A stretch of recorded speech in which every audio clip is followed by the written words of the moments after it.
Hey everyone, Anthro here, and today I'm going to talk about Ists and Isms and a fundamental misunderstanding of the difference between economic systems and political systems.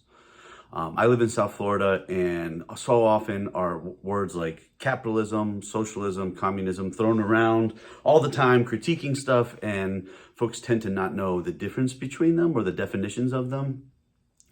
And even what they mean. And so, first of all, capitalism, socialism, and communism, these are economic systems, right? Capitalism, very shortened version of this is, labor is negotiated through the market. Socialism is where labor is negotiated through trade unions, essentially, or pooled resources. And communism is everybody's paid the same based on the level that you're at, right? These are economic systems. They're not political systems. Right, political systems are things like dictatorships, representative democracies, plutocracies, etc. So when somebody says, Cuba is a communist country, well, it's not. It's a dictatorship that uses communism and cronyism and there's even some capitalism to the folks that, it benefits. Same with Venezuela. It's a dictatorship. Same with Mao, China, right? And most nation states around the planet actually have a little bit of all three of these economic systems built into the political system in which it works, right? And so, for example, the United States.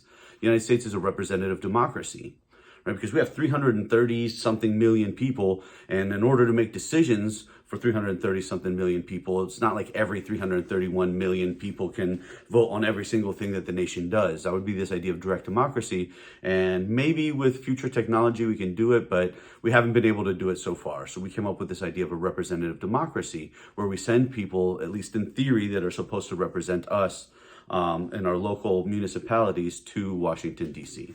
Now, that being said, the United States has socialism, communism, and capitalism in its actual economic system that we use. For example, capitalism, you go to the mall, you buy a watch, that's capitalism, right? Socialism, anytime you call the police, the fire department, public schools, you use public roads, that kind of stuff, those are socialist things because we pull resources together, right? And the army's communist, right? Because a sergeant first class is not allowed to negotiate his or her wages, right? And so we pay every first class sergeant of whatever and how many stripes this amount, and every private this amount, and every, captain and corporal and all this kind of stuff this amount. And so I think it's important for us to use the right words when debating these really important topics that we have in our society. And so it behooves us to not call countries, label them as economic systems, because it doesn't necessarily work out. Countries tend to use economic systems, and usually a combination of various different types of economic systems.